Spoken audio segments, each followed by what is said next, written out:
إنك حميد مجيد. الحمد لله وكفى وسلام على عباده الذين اصطفى، أما بعد، فأعوذ بالله من الشيطان الرجيم. بسم الله الرحمن الرحيم. ومن أحسن قولا ممن دعا إلى الله وعمل صالحا وقال إنني من المسلمين. صدق الله العظيم. আল্লাহ সুবহানাহু তাবারাকা ওয়া তাআলা, লাখ কোটি শুকরিয়া।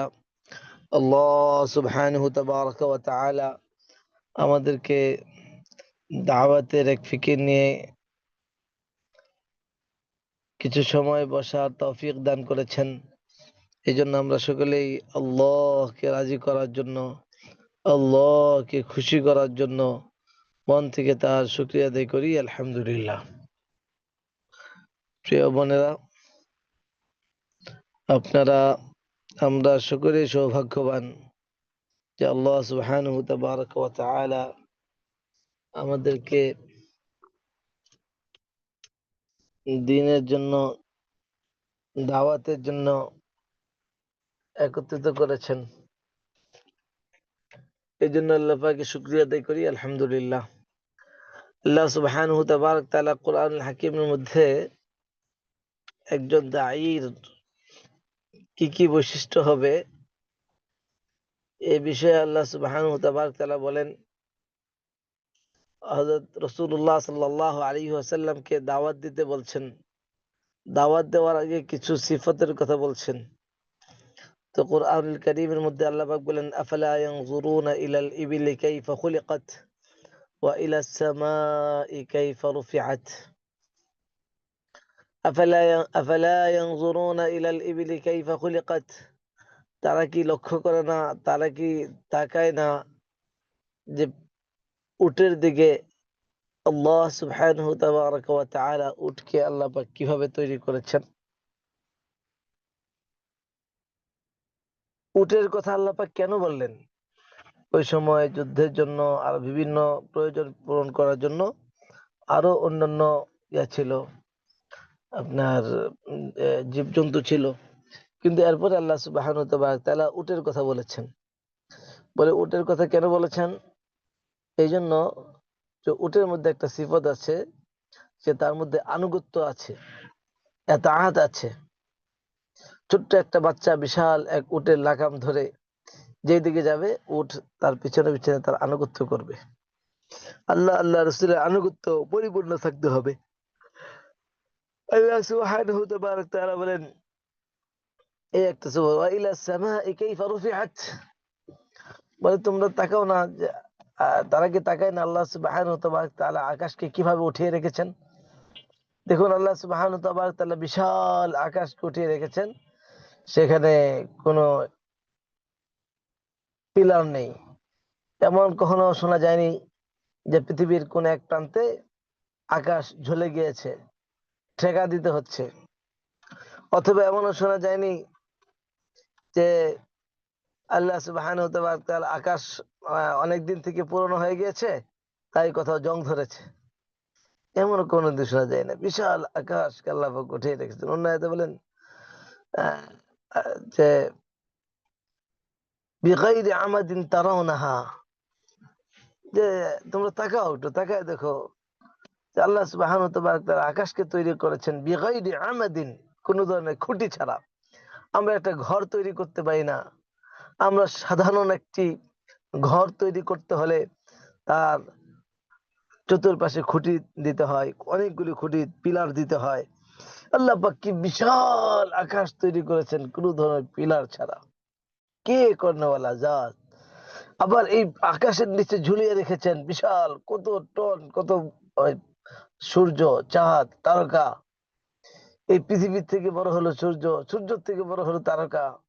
এই সবগুলিকে আল্লাহ পাকের কুদরতে এই পৃথিবীর মধ্যে ঝুলিয়ে রেখেছেন। ওয়াস-সাহাবি মুসাখখারা, সাহাব, মেঘমালা গুলিকে আল্লাহ পাক ঝুলিয়ে রেখেছেন। যে মহান আল্লাহ সুবহানাহু তাআলা কর্ণওয়ালা জাত।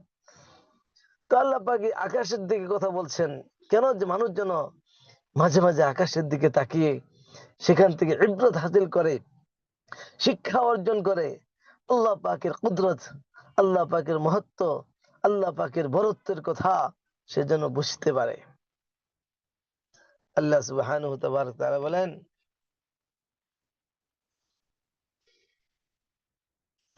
তো এরকম এই বিশাল আকাশের কথা আল্লাহ কেন, ওই জন্য মাঝে মাঝে একটু চিন্তা করা দরকার যে কি বিশাল, আল্লাহ দিকে তাকানো দরকার আকাশের দিকে। আকাশ যত উপরে উঠবো নিচেরটা খুব শূন্য মনে হয়, ছোট মনে হয়। এবার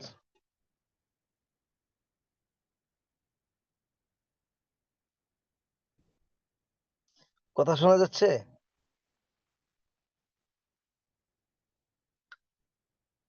তো উপর থেকে দিক থেকে আকাশকে খুবই ছোট মনে হয়, আর আকাশ, নিচের জমিন, মানুষ সব ছোট মনে হয়। অর্থাৎ এই জন্য আকাশের দিকে তাকানো মাঝে মাঝে। তা আকাশের কথা আল্লাহ পাক কেন বলেছেন? যে আকাশ যেমন উদার, একজন দায়ী যারা দিনের প্রচার করবে, যারা মানুষকে দিনের দিকে ডাকবে, মানুষকে আমলের দিকে ডাকবে, মানুষকে আল্লাহর দিকে ডাকবে, তা তার মধ্যেও এরকম আকাশের মতো উদার থাকতে হবে। ওয়াইলাল আরদি কাইফা, আল্লাহ পাক জমিনের কথা বলছেন, এর আগে বলছেন ওয়াইলাল জিবালি কাইফা নুসিবাত, যে পাহাড়ের কথা বলেছেন। পাহাড় কেন? যে পাহাড় অনড় থাকে। এক তো হলো পাহাড় আল্লাহ পাকের কুদরত, পাহাড়গুলিতে আল্লাহ পাকের নিয়ামত কুদরতে ভরপুর। পাহাড়কে আল্লাহ পাক প্যারাক স্বরূপ বানিয়েছেন। ওয়াল জিবালা আওতাদা, হ্যাঁ, আল্লাহ পাক এই পাহাড়গুলিকে প্যারাক স্বরূপ বানিয়েছেন। প্রথমে পানির উপরে মাটি দিয়েছেন, মাটি যখন লড়াচড়া করে এটাকে ইয়ে করার জন্য পাহাড় তৈরি করে দিয়েছেন। এই পাহাড়ের ভিতরে কত খনিজ সম্পদ দিয়ে রেখেছেন, কে দেন ওরা।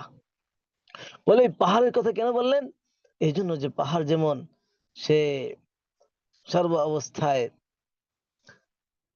উম, পাহাড় যেমন অনড় থাকে, কোথাও এক জায়গা থেকে আরেক জায়গায় পাহাড় চলে গেছে এমন কোন দৃষ্টান্ত আমরা শুনিনি। পাহাড় যেমন অনড় থাকে, ঠিক একজন মুমিন, একজন মুমিনাত, একজন মুসলিম, একজন মুসলিমাত, একজন দাঈ, একজন দাইয়া, সে যখন বুঝেছে যে ইসলামটা সত্য, বুঝেছে নামাজ সত্য, আল্লাহর হুকুম সত্য, আখেরাত সত্য, পরকাল সত্য, এই কথা যখন বুঝেছে, বুঝার পরে সে এর উপর সে অনড় থাকবে। তার ইসলামের উপর অনড়, ইমানের উপর অনড়। দুনিয়া অনেক আসবে, আখেরাত সামনে নিজেকে অনড় থাকবে। অর্থাৎ জিবাল পাহাড়ের দিকে তাকাইতে বলা হয়েছে কেন? সে যেন অনড় থাকে, অটুট থাকে।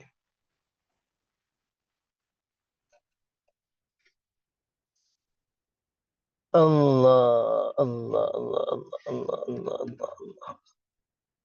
প্রিয় বোনেরা, এই মুহূর্তে আমাদেরকে কে দেখতেছেন? আমরা এই কথাগুলো বলছি কাকে খুশি করার জন্য, শুনছি কাকে রাজি করার জন্য? আল্লাহ তাআলা আমাদের উপর রাজি হয়ে যান, আল্লাহ তাআলা আমাদের উপর খুশি হয়ে যান। তো পাহাড়ের কথা কেন বলছেন? পাহাড় যেমন অনড় থাকে, ঠিক আমরা দিনের উপরে অনড় থাকবো, আল্লাহর হুকুম মানার ব্যাপারে অনড় থাকবো, নবীর সুন্নাহ মানার ব্যাপারে অনড় থাকবো। যখন বুঝছি আমার পরকাল আসল, এই দুনিয়া ধোঁকা, এই দুনিয়া ক্ষণস্থায়ী জিন্দগি, এই ধোঁকার জিন্দগি, এই ধোঁকার জিন্দগি ছেড়ে চিরস্থায়ী জিন্দগি যেতে হবে আমাকে, সেই ফিকির আমাকে করতে হবে। অতএব আমাকে দিনের উপর অনড় থাকতে হবে, ইসলামের উপর অটল থাকতে হবে। এরপর বলছেন, এবং পাহাড় জমিনের আরদি কাইফা সুতিহাত, যে পাহাড়ের জমিনের কথা আল্লাহ পাক কেন বললেন? জমিনের কথা এই জন্য বলেছেন, জমিন যেমন সবের, ধৈর্যশীল। জমিনের মধ্যে মানুষ পাইলিং করে, মল ত্যাগ করে, সে কখনো প্রতিবাদ করে না। ঠিক যে দায়ী হবে, যে ইসলামের প্রচারক হবে, ইসলামকে মানবে, সে এরকম সবরওয়ালা হবে, ধৈর্যশীল হবে।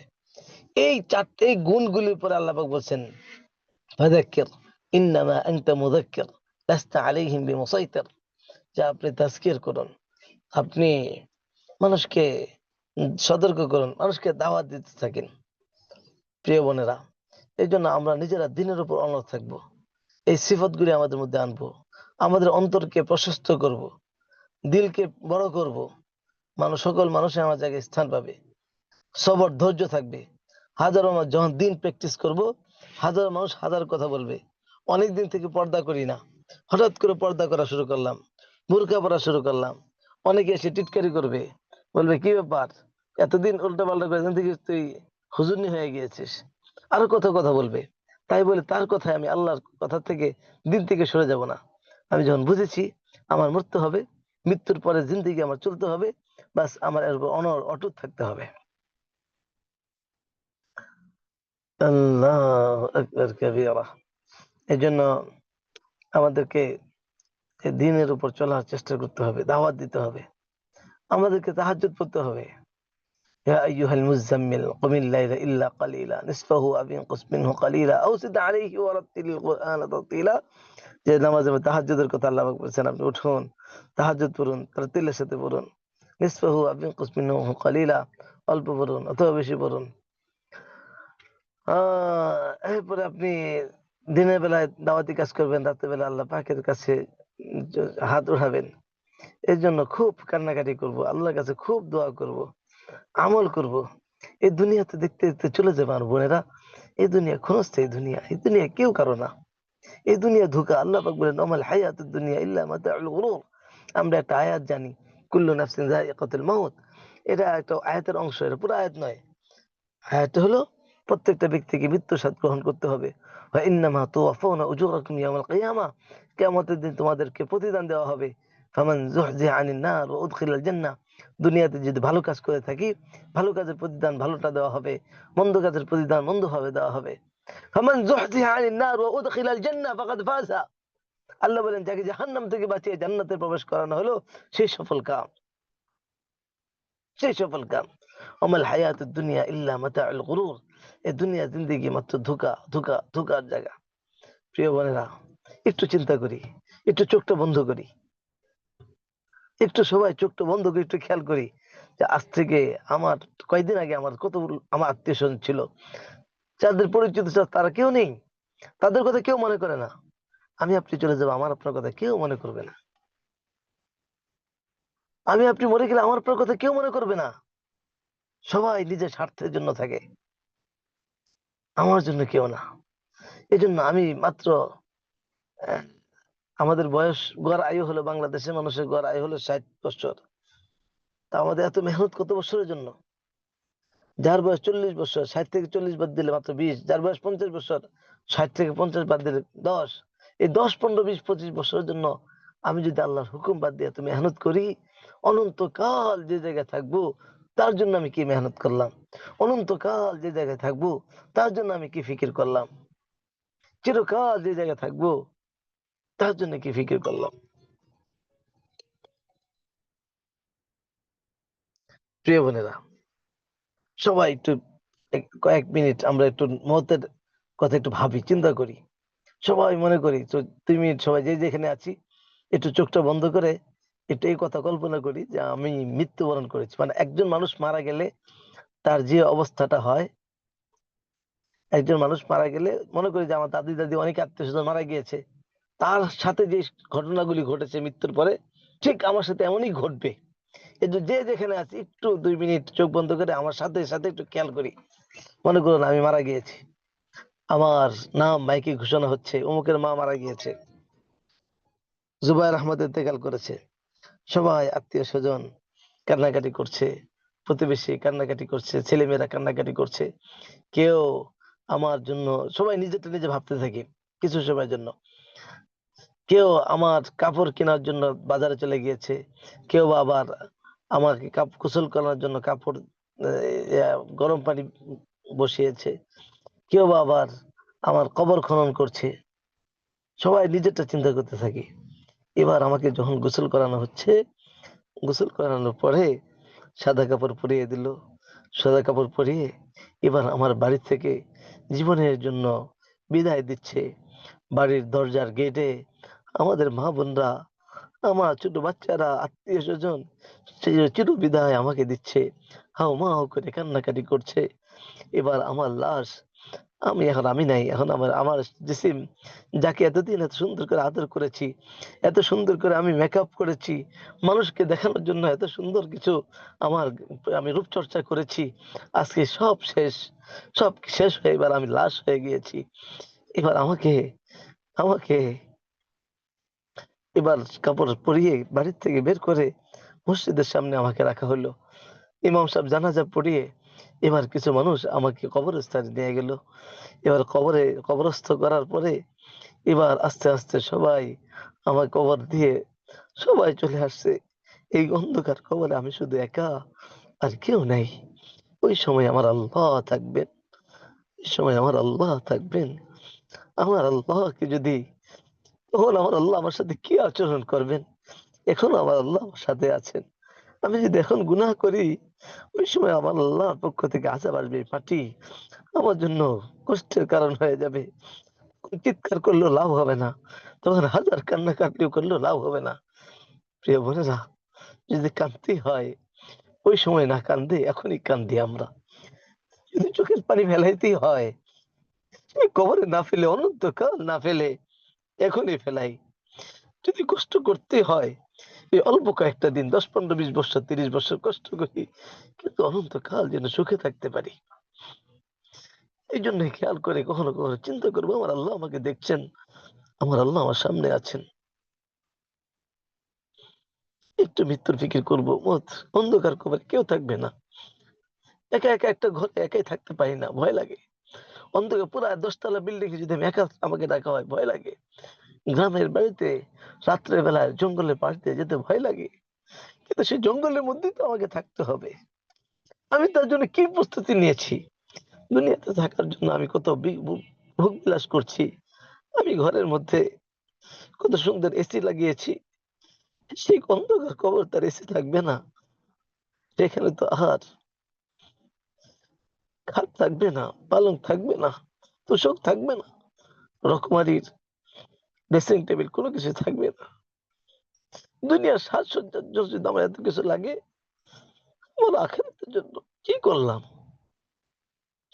প্রিয় বোনেরা, একটু ভাবি, একটু নিজেকে নিজের চিন্তা করি। নবীজি বলেছেন, আল কাইয়িসু মান দানা নাফসা ওয়া আমিলা লিমা বা'দাল মাউত। আল কাইয়িসু ওই ব্যক্তি জ্ঞানী যে তার নিজেকে নিয়ে ভাবে। আমি তো আমার সন্তানকে নিয়ে ভাবি, আমি তো আমার বাবা মা আত্মীয় স্বজনকে নিয়ে ভাবি। আমি মারা গেলে আমার সন্তানের কি হবে? ছোট্ট ছোট্ট বাচ্চাগুলো দেখেন তাদের কি হবে? কিন্তু তারা তো আমার কথা ভাবে না।